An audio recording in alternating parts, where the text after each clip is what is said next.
La chica más popular de la escuela acusó falsamente a mi hijo, y el silencio terminó cobrándole todo. Nunca pensé que aprendería el peso real de una palabra hasta que una sola destruyó a mi hijo. Una acusación. La dijeron una vez, en un pasillo de secundaria, en voz baja pero con la seguridad de quien sabe que será escuchada. Y después ya no importó cuántas veces se repitieran y cuántas bocas distintas la pronunciaran, la acusación se volvió verdad por pura inercia. Daniel tenía 16 años. Era alto para su edad, torpe con sus manos, amable hasta el exceso. El tipo de chico que pedía disculpas cuando alguien más chocaba con él. Le gustaban los documentales de astronomía y arreglar radios viejas conmigo los domingos por la mañana. Nunca aprendió a mentir bien. Nunca aprendió a defenderse. Ella sí. No escribiré su nombre. No porque no lo recuerde, lo recuerdo demasiado bien, sino porque incluso ahora, después de todo, su nombre sigue teniendo más peso que el de mi hijo. Era popular, hermosa en ese molde cruel que se venera en las escuelas, hija de alguien importante, presidenta de algo, rostro de campañas contra el acoso escolar. Cuando dijo que Daniel había cruzado un límite que nunca debió cruzar, el mundo se acomodó para creerle. Yo estaba en el trabajo cuando me llamaron de la escuela. Solo queremos hacerle unas preguntas, dijeron. Cuando llegué, Daniel estaba sentado en una silla demasiado grande para él, con los hombros encogidos como si quisiera desaparecer dentro de su propia piel. Nadie me miró a los ojos. Nadie habló de pruebas. Nadie mencionó testigos. Solo repitieron la acusación una y otra vez, como si al decirla bastara para que fuera cierta. Suspensión inmediata. Investigación. Rumores. Mensajes anónimos. Miradas que se desviaban en el supermercado. Padres que cambiaban de acera. Profesores que, sin decir nada, dejaron de llamarlo por su nombre y empezaron a referirse a él como el alumno. No encontraron nada. Nunca lo hicieron.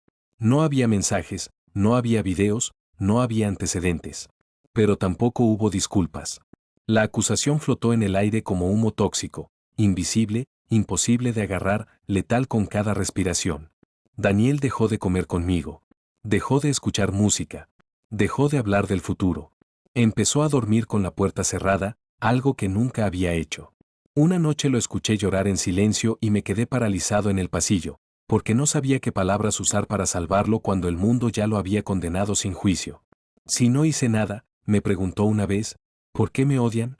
No supe qué responderle. 3 meses después, encontré su habitación demasiado ordenada. Demasiado quieta. Su carta era corta. Se disculpaba. Siempre se disculpaba. Decían que el tiempo ayudaría. Que la herida cerraría. Que debía ser fuerte. Nadie te dice que el tiempo no cura cuando la injusticia sigue intacta, respirando tranquila, caminando libre, sonriendo para las cámaras. Hoy llovía cuando fui al cementerio. Me gusta pensar que Daniel habría odiado el clima. Siempre decía que la lluvia le hacía sentir que el cielo estaba cansado. Limpié la lápida con cuidado, como si pudiera hacerle daño. Le hablé en voz baja. Le conté cosas pequeñas. Mentí, diciéndole que estaba bien. No te protegi, su ser. Y nadie pagó por eso. Fue entonces cuando escuché pasos detrás de mí. Un hombre, ni joven ni viejo, con un paraguas negro cerrado bajo el brazo, se detuvo a una distancia respetuosa. No parecía un visitante común. No llevaba flores. No miraba las tumbas. Me miraba a mí. Daniel era su hijo, dijo, no como una pregunta. Sentí el frío recorrerme la espalda. ¿Quién es usted? Sonrió apenas, con una tristeza educada, como si supiera exactamente cuánto dolía estar allí. Alguien que representa a la sociedad del silencio roto, respondió. Escuchamos historias como la suya todos los días. Personas destruidas por palabras que nunca tuvieron que probarse. Quise decirle que se fuera. Que no me interesaban sectas ni promesas vacías. Pero entonces añadió, con voz suave.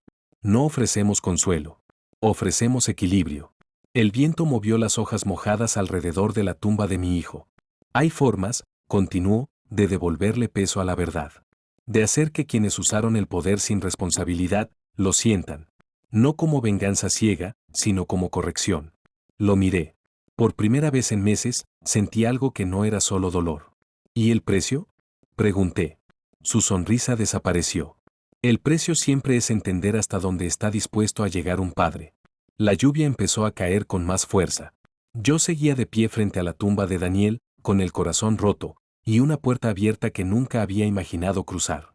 Y no supe, en ese momento, si lo que temblaba en mi pecho era miedo. O esperanza. Actualización 1. No quería saber nada de ella. Eso es lo que me repetía cada mañana, como una oración mal aprendida. Pero el silencio también informa, y en un pueblo pequeño las mentiras viajan rápido, igual que las vidas que continúan como si nada. Alejandra siguió viviendo. Lo supe por otras madres, por redes sociales que abrí y cerré con náuseas, por comentarios lanzados con falsa cautela. Bueno, al menos ella fue valiente. Qué duro lo que pasó, pobrecita. Pobrecita. La palabra me quemaba. No hubo investigación después de que Daniel ya no estuvo. El caso se archivó con una frialdad administrativa que todavía me cuesta creer. La acusación quedó flotando, pero ahora tenía algo más fuerte que la sostenía, un silencio definitivo. Para muchos, eso era prueba suficiente de que algo debía haber hecho mi hijo. Nadie se preguntó qué hace una mentira cuando se repite lo suficiente. Alejandra terminó la secundaria rodeada de apoyo. Publicó mensajes sobre sanar, sobre cerrar ciclos, sobre sobrevivir al trauma. Fotos sonriendo en la playa. Selfies con frases motivacionales. Comentarios llenos de corazones. Becas. Entrevistas locales. Una charla en otra escuela sobre romper el silencio. Nunca mencionó a Daniel por su nombre. Nunca pidió perdón. Nunca mostró duda. Nunca bajó la mirada. Yo, en cambio, aprendí de memoria el patrón de las grietas en el techo de mi habitación. Hubo una foto que me persiguió durante semanas. Alejandra en una fiesta, copa en mano, riendo. La vi una y otra vez, ampliándola hasta que los píxeles se rompieron. No buscaba culpa en su rostro, buscaba humanidad. Algo. Cualquier cosa. No encontré nada. Fue entonces cuando entendí algo terrible. No todas las personas mienten para protegerse. Algunas mienten porque pueden. Porque el sistema, la gente, el miedo colectivo, les ha enseñado que no habrá consecuencias. Ahí fue cuando la sociedad del silencio roto volvió a cruzarse en mi vida. No fue conmigo. Fue con ella. No supe los detalles de inmediato. La sociedad no actúa como uno espera. No hay advertencias dramáticas ni castigos espectaculares. Todo empieza, pequeño, íntimo, casi amable. Alejandra contó, en un directo, semanas después, que estaba teniendo problemas para dormir. Estrés postraumático, dijo, con la misma naturalidad con la que antes decía ansiedad o autocuidado. Comentarios de apoyo inundaron la transmisión. Lo que no contó es que la primera noche ocurrió algo distinto. Un mensaje privado, desde una cuenta sin foto, sin seguidores, sin historia.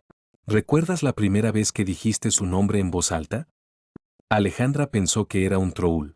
Lo bloqueó. La noche siguiente, otro mensaje. Otra cuenta. Mismas palabras, con un añadido. Daniel también recordaba. Todas las noches.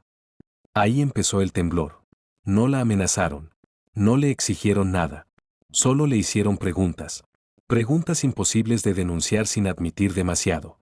Preguntas que nadie más parecía notar, pero que llegaban puntuales, precisas, como agujas buscando nervios expuestos. ¿En qué momento supiste que te creerían? ¿Cuántas personas son necesarias para convertir una mentira en verdad? ¿Duermes mejor ahora que él no puede defenderse? Alejandra cerró sus redes por un tiempo. Dijo que necesitaba un descanso. Que la exposición era demasiado. Sus amigos dijeron que era normal. Que sanar no es lineal. Pero la sociedad no se alimenta de linealidad. Se alimenta de gritas. El primer contacto nunca es castigo. Es espejo. Y nadie puede huir eternamente de lo que ve cuando se queda a solas consigo mismo. Yo no sentí alegría cuando supe que había empezado. Tampoco alivio. Sentí algo más frío. Más estable. Equilibrio. Daniel ya no volvería. Eso no cambiaría. Pero por primera vez desde el día en que lo perdí, alguien estaba obligando a la verdad a tocar la puerta correcta. ¿Y esta vez? No había forma de fingir que nadie estaba en casa. Actualización 2. Las mentiras, cuando se sostienen demasiado tiempo, desarrollan raíces. Y cuando alguien empieza a arrancarlas, no lo hace sin ruido. Alejandra volvió a aparecer en redes 2 semanas después. Video corto. Luz tenue. Voz temblorosa cuidadosamente ensayada. Dijo que estaba siendo hostigada. Que había gente que quería remover cosas del pasado. Que no entendía por qué el odio no la dejaba avanzar. Los comentarios se dividieron por primera vez. No muchos. Apenas un puñado. Pero suficientes para alterar el guión. ¿Qué cosas? ¿A qué te refieres con remover? ¿Quién es Daniel? Ese nombre, escrito por desconocidos, fue el primer golpe público. La SSR había dejado de susurrar. A la mañana siguiente, apareció un hilo anónimo en un foro local. No accusaba. No afirmaba. Solo recopilaba fechas. Capturas de pantalla. Cambios en versiones. Entrevistas donde los detalles no coincidían. Un trabajo quirúrgico. Frío. Imposible de desmentir sin explicarse demasiado. El título era simple. Cronología de una acusación sin pruebas. No mencionaba a Alejandra directamente. Tampoco a mi hijo. Pero cualquiera que hubiera vivido aquí lo suficiente sabía exactamente de quién hablaba. Las escuelas cerraron comentarios en sus páginas. Un medio digital eliminó una nota antigua. Un profesor retiró discretamente un póster de romper el silencio del pasillo principal. Nadie pedía disculpas. Pero el suelo empezaba a moverse. Alejandra publicó otro video. Esta vez lloró de verdad. O al menos eso pareció. Dijo que todo esto era una forma de ataque. Que estaba reviviendo lo ocurrido. Que temía por su seguridad. La SSR respondió esa misma noche. Una cuenta verificada, creada ese día, compartió una sola frase, sin hashtags, sin contexto. El silencio impuesto también hiere. La publicación fue compartida cientos de veces antes de ser reportada y eliminada. Demasiado tarde. La frase ya había escapado al control. 2 días después, el padre de Alejandra vino a mi casa. No tocó la puerta. Golpeó. Abrí y lo reconocí de inmediato. Traje caro, mandíbula rígida, ese tipo de hombre acostumbrado a que el mundo se aparte cuando camina. No me ofreció saludo. Deje a mi hija en paz, dijo, sin preámbulos. Sentí algo romperse dentro de mí. No de miedo. De incredulidad. No sé de qué me habla, respondí, y era la verdad. Se inclinó hacia mí, invadiendo mi espacio. Sabemos que es usted. Siempre son ustedes. Padres que no aceptan lo que pasó. Mi hija está siendo presionada, expuesta, señalada. Y usted es el único que tiene motivo. Motivó. Como si lo que ocurrió con Daniel fuera una excusa y no una marca permanente. Si algo le sucede, continuó, si esto sigue escalando, me aseguraré de que todos sepan quién está detrás. No querrá pasar de víctima a responsable. Lo miré. Vi en sus ojos el mismo poder que había protegido a su hija desde el principio. El mismo que había aplastado al mío. Mi hijo ya no está, dije en voz baja. Usted no tiene idea de lo que es perderlo todo. Su expresión no cambió. Entonces debería saber cuándo detenerse. Se fue sin esperar respuesta. Cerré la puerta con manos temblorosas.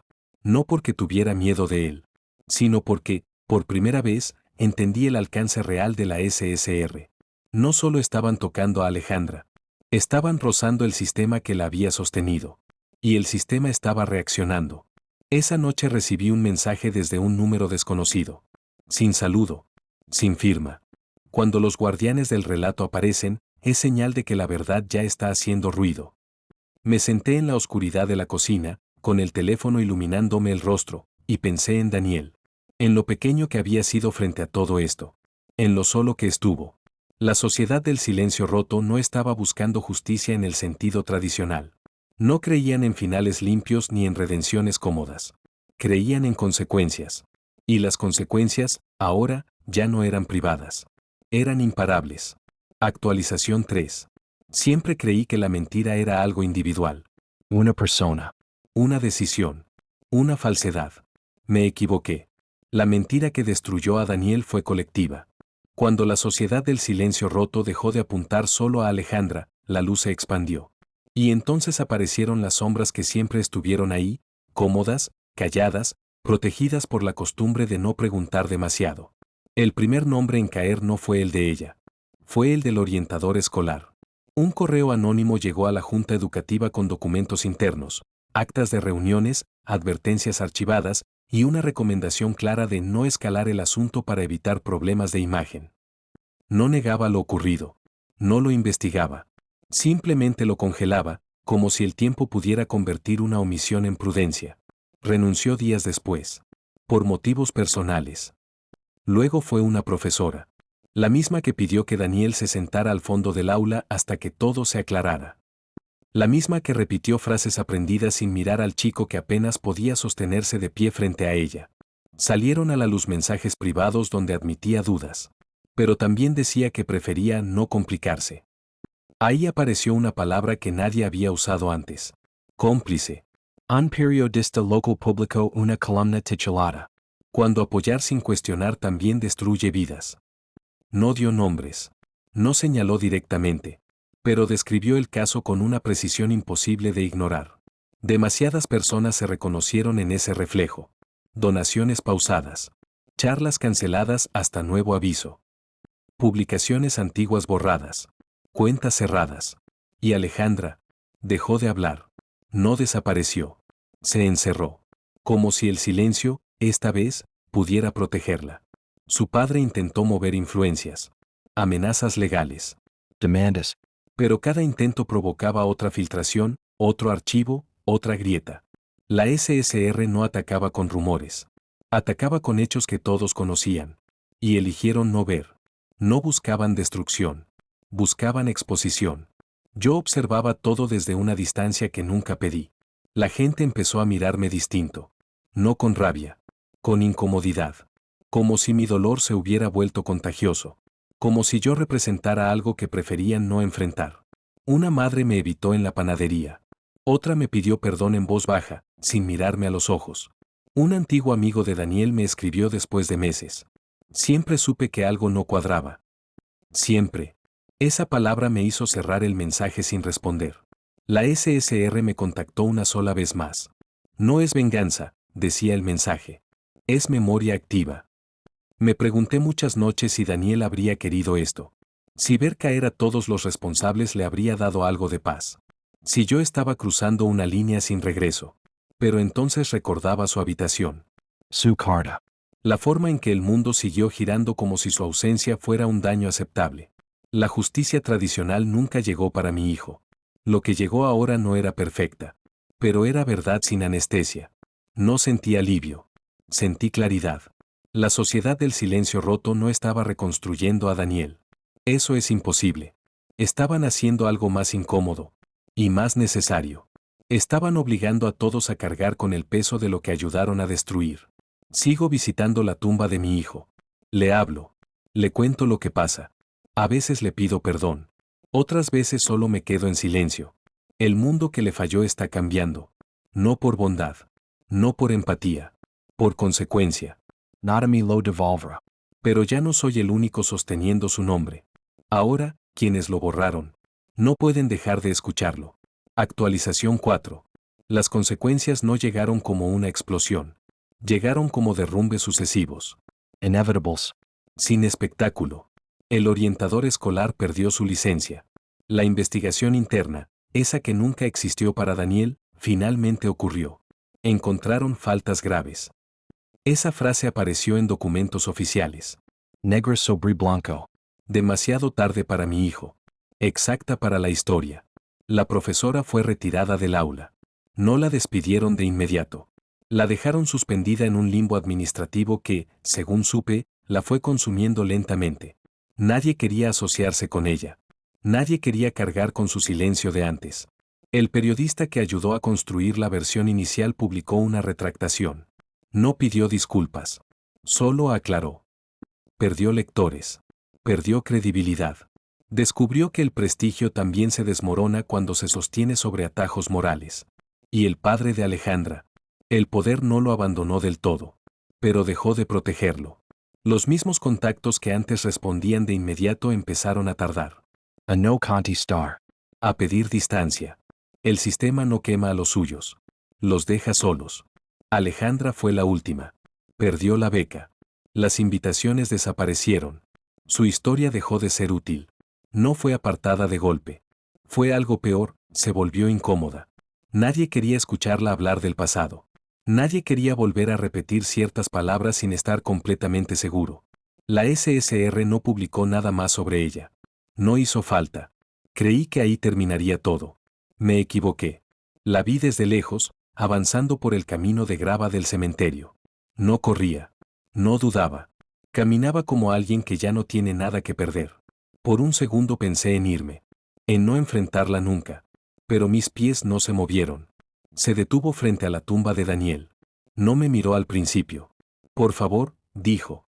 Ya basta. Su voz no era firme. No era la de los videos. Era pequeña. Rhoda. Humana por primera vez. No soy yo quien decide eso, respondí. Me miró entonces. Tenía ojeras profundas. Las manos le temblaban. Tú puedes hacer que paren.